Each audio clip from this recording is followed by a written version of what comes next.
Hello વિદ્યાર્થી મિત્રો, આજે આપણે ધોરણ 6 પ્રકરણ નંબર 3 સંખ્યાની રમત વિચારો અને શોધો પેજ નંબર 60 ચાલુ કરીશું।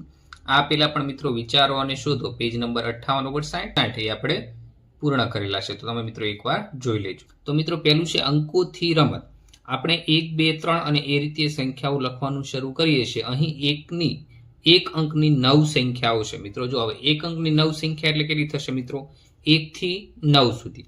હવે મિત્રો 2 અંકની સંખ્યા કેટલી થશે મિત્રો? 2 અંકની સંખ્યા ચાલુ ક્યાંથી થાય? 10 થી। જો 10 પહેલા 9 આવે છે, એમાં એક જ અંક છે, તો 2 થી લઈને ક્યાં સુધી આવશે મિત્રો? 99 સુધી શું આવશે મિત્રો? 2 અંકની સંખ્યા। તો 3 અંકની સંખ્યાઓ ક્યાંથી થશે? 100 થી 999। ત્યાર પછી મિત્રો 4 અંક, તો 999 પછી શું આવશે? 1000।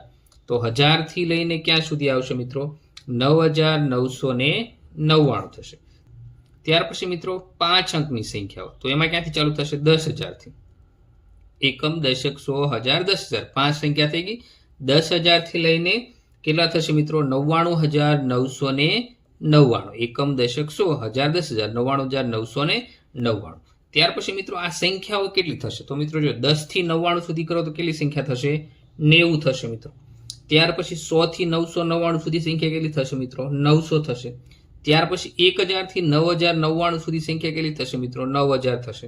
ત્યાર પછી 10,000 થી 99,999 સુધી કેટલી થશે મિત્રો? 90,000 સંખ્યા થશે મિત્રો। ચાલો મિત્રો, તો આ 10 ના ગુણાંકમાં સંખ્યા વધતી જશે। જો 90 ગુણ્યા 10 કરો એટલે કે 1 શૂન્ય વધારી દો। ત્યાર પછી 900 ગુણ્યા 10 કરો, 1 શૂન્ય વધારી દો એટલે 9000 થઈ ગઈ। પછી તમે હજી 9000 ને 10 વડે ગુણો તો શું થઈ જશે? 90,000 આવશે। તો આ 10 ના ગુણાંકમાં આખી સંખ્યા વધતી જાય છે મિત્રો।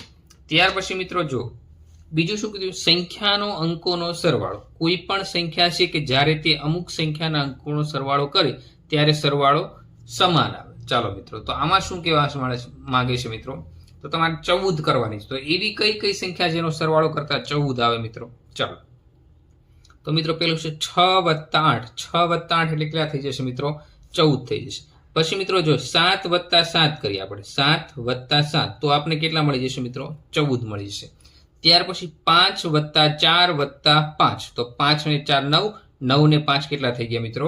14 થઈ ગયા। તો આ રીતે મિત્રો અલગ અલગ સંખ્યાનો સરવાળો કરીને આપણે જવાબ સમાન લઈ શકીએ, તો એને શું કહેશું આપણે? સમાન સંખ્યા। ત્યાર પછી મિત્રો ઉદાહરણ તરીકે 6 અને 8 નો સરવાળો।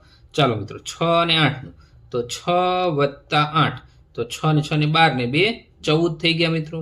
ત્યાર પછી 1 7 અને 6, તો ચાલો 1 + 7 + 6, તો સરવાળો કેટલો થઈ જશે? 7 ને 1 8, 8 ને 6 14। ચાલો, ત્યાર પછી મિત્રો 5 + 4 + 5, તો મિત્રો આ શું કહે છે કે બધાનો આન્સર કેવો આવે? 14। તો સંખ્યા અલગ અલગ હોય તો પણ સરવાળો કેવો આવશે મિત્રો? સમાન આવશે। ત્યાર પછી મિત્રો વિચારો અને શોધો, એમાં પહેલો પ્રશ્ન છે અંકોનો સરવાળો કેવો થવો જોઈએ? 14 થવો જોઈએ। તો એમાં એ તમને શું કીધું કે જે અંકોનો સરવાળો 14 થાય તેવી બીજી સંખ્યાઓ લખો। તો મિત્રો ઉપર તો આપણે સરવાળો 14 બતાવી દીધો છે। હવે નીચે તો મિત્રો પેલું આપણે 2 અંકની સંખ્યા લખી દઈએ। 2 અંકની સંખ્યા, તો 2 અંકની સંખ્યા જેનો સરવાળો કેવો થવો જોઈએ? 14 થવો જોઈએ। તો મિત્રો 5 + હું 9 કરું તો 14 થાય, 6 + 8 કરું તો પણ 14 થાય, 7 + 7 કરું તો પણ 14 થાય, 8 + 6 કરું તો પણ 14 થાય, અને 9 + 5 કરું તો પણ સરવાળો કેવો થાય મિત્રો? 14 થાય। હવે આ 2 આંકડાની સંખ્યા, હવે આપણે બીજું 3 આંકડાને લખી દઈએ। 3 અંકની સંખ્યા, 3 અંકની સંખ્યા જેનો સરવાળો કેટલો થવો જોઈએ મિત્રો? 14 થવો જોઈએ। ચાલો, હવે 1 + 4 એટલે 5 + 9, તો 14 થઈ ગયા। ત્યાર પછી 2 + 3 + 9, તો આનો સરવાળો કેટલો થઈ ગયો? 14 થઈ ગયો। ત્યાર પછી મિત્રો 5 + 0 + 9, તો આનો સરવાળો કેટલો થઈ જશે મિત્રો? 14 થઈ જાય। પછી 7 + 0 + 7, તો આ 3 આંકડાની સંખ્યા થઈ ગઈ, ભલે 0 રહ્યો પણ આંકડા તો 3 થઈ ગયા તો પણ 14 થાય। 8 + 4 + 2, તો આનો સરવાળો કેટલો થાય મિત્રો? 14। ત્યાર પછી મિત્રો પ્રશ્ન બી છે, એમાં શું કીધું છે?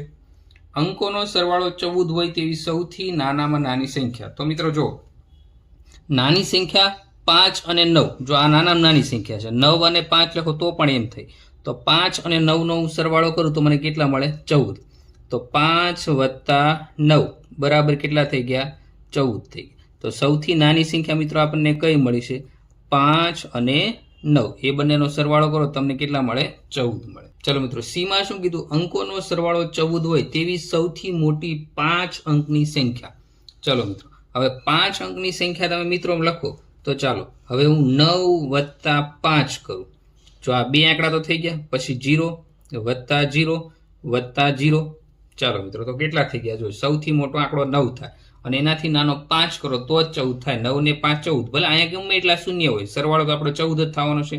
તો અંકોનો સરવાળો 14 હોય તેવી સૌથી મોટી 5 અંકની સંખ્યા. તો 1 2 3 4 અને 5 અંક થઈ ગયા. સરવાળો કેટલો થઈ ગયો આપણો? 14 થઈ ગયો. બરાબર મિત્રો. ત્યાર પછી ડી માં છે. ચાલો, એવી મોટામાં મોટી કઈ સંખ્યા બનાવી શકાય જેના અંકનો સરવાળો 14 થાય? શું તમે તેનાથી કોઈ પણ મોટી સંખ્યા બનાવી શકો? હવે મિત્રો જો અહીંયા શું કીધું છે? મોટામાં મોટી સંખ્યા કીધી. ચાલો હું એક લખી દઉં આ રીતે. 9 + 5 + 0 + 0 + 0. હાલો, સરવાળો કેટલો થઈ જશે? 9 + 5 + 0 0 14 જ થઈ ગયા. હાલો, આ પહેલી સંખ્યા. બીજી સંખ્યા હું આવું લઉં, એક શૂન્ય વધારી દો. 9 + 5 + 0 + 0 + 0 + 0. તો એ સરવાળો કેટલો થઈ જવાનો? 14.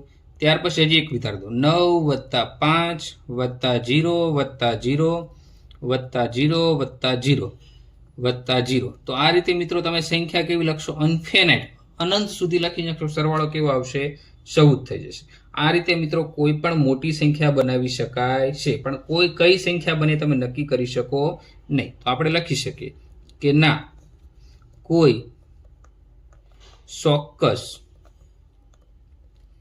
મોટી સંખ્યા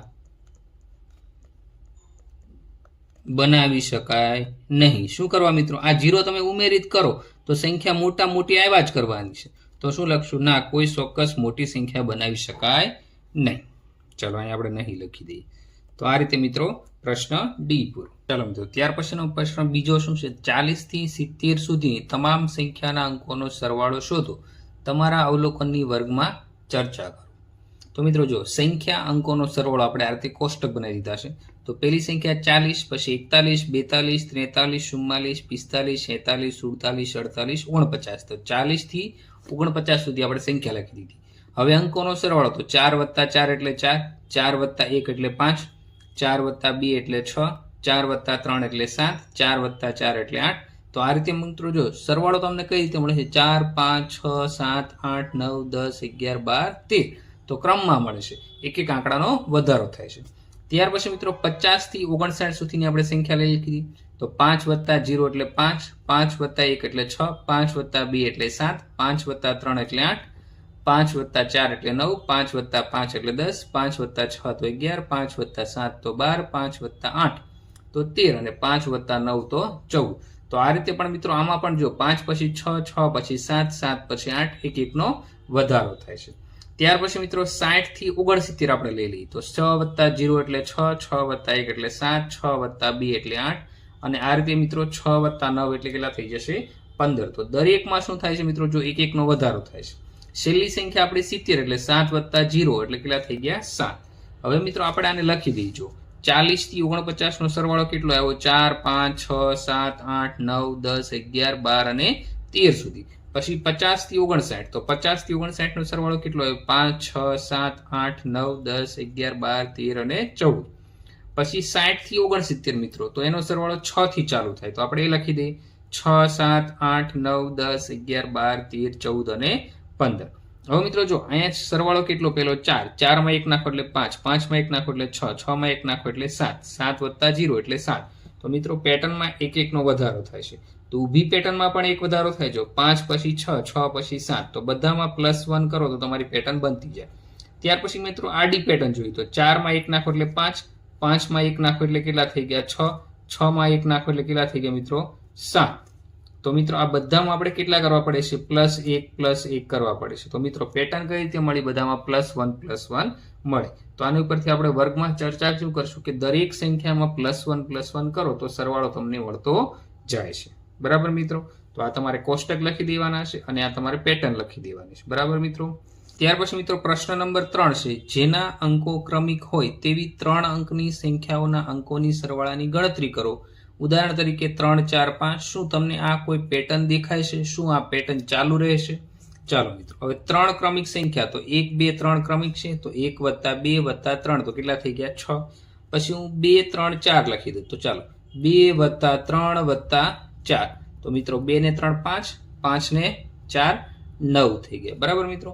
પછી શું થશે? 3 4 5, તો શું થશે મિત્રો?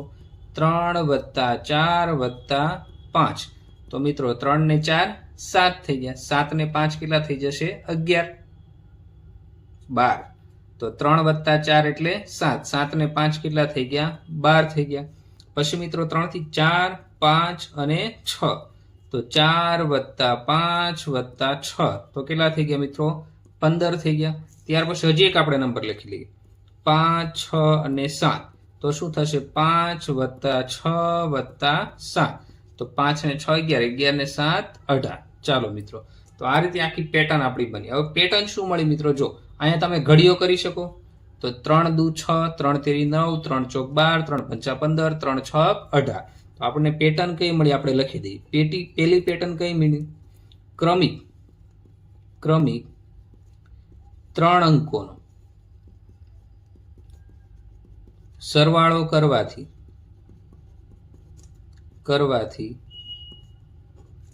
3 નો ઘડીઓ મળે છે. શું મળે છે? 3 નો ઘડીઓ મળે. ચાલો બરાબર મિત્રો. ચાલો આ પેલી પેટર્ન. બીજું મિત્રો, જો આમાં તમે 3 3 નો વધારો કરી દો, 6 + 3 એટલે 9, 9 માં 3 નાખો એટલે કેટલા મળે? 12, 12 માં 3 નાખો એટલે 15, 15 માં 3 નાખો તો 18. તો મિત્રો બીજી પેટર્ન આપણે શું મળી મિત્રો? બીજી લખી દઈએ આપણે. પેટર્નમાં +3, કેવા મિત્રો? +3 સંખ્યાનો શું થાય છે? વધારો. સંખ્યાનો વધારો થાય છે. બરાબર મિત્રો. ચાલો આ સિવાય મિત્રો જો તમને કઈ પેટર્ન બતાવી હોય તો તમે એ પણ લખી શકો. તો આપણને કઈ મળે? 3 નો ઘડીઓ મળે. બીજું મિત્રો 3 નો ઘડીઓ, અને બીજું આપણે 3 નો ગુણાક પણ લખી શકીએ. 3 દુ 6, 3 તેરી 9, 3 ચોક 12, તો બધાને આપણે કેટલા વડે ગુણ્યા? 3. તો આપણે શું લખશું? 3 ના ગુણાંકમાં સંખ્યા મળે છે. બરાબર મિત્રો. આ સાથે વિચારો અને શોધો પેજ નંબર 60 અહીંયા પૂરો થાય છે. વિડીયોને લાઈક કરી દો ફટાફટ મિત્રો, શેર કરી દો અને ચેનલને સબસ્ક્રાઇબ કરી દેજો. Thank you.